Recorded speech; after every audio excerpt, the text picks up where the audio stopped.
Revelation 3449. From the 26th and the 27th of February 1945. Indestructibility of that which is to act as a force.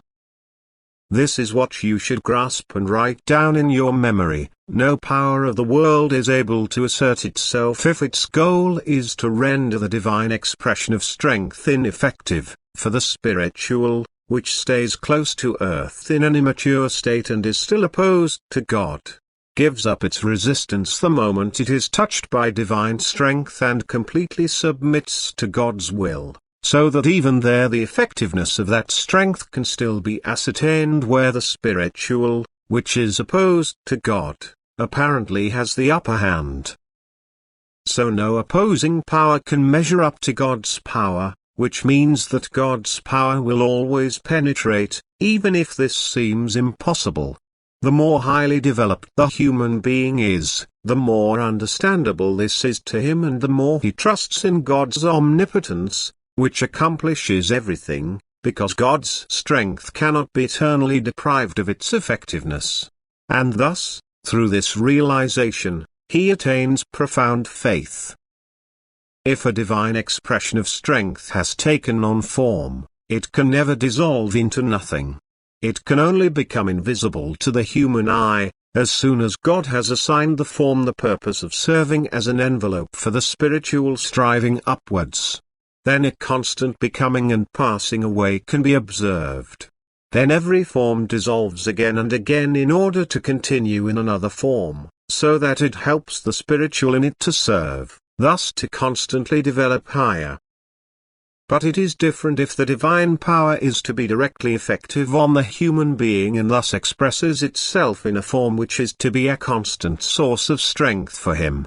Then this will not require the form to become and perish, but to remain as a source of strength, as a vessel from which strength can be drawn at any time, and which therefore will not dissolve until God himself withdraws his strength, until the form has fulfilled its purpose.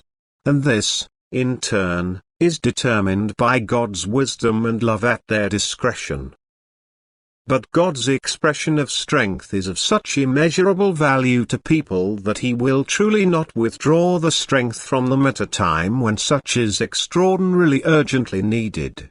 Therefore he has provided receptacles everywhere into which his strength inexorably overflows, so that it can be taken by anyone who desires it. Only where it remains completely unused will no effect be felt. Nevertheless, the fountain will remain. The vessel which contains the strength will be preserved by invisible forces, for opposing forces cannot penetrate an area which is filled with God's strength.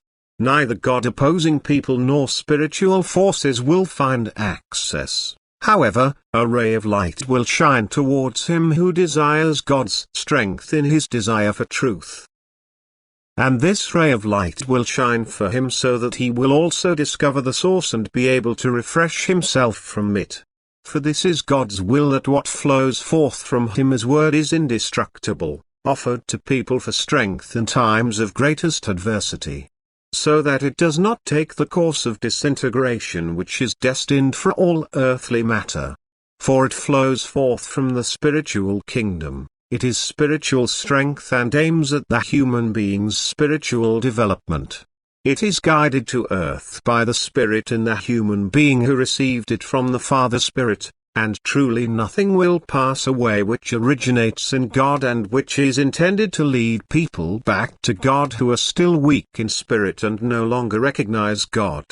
Truly nothing will pass away which directs God's infinite love to earth in order to win his children through it and make them eternally blissful.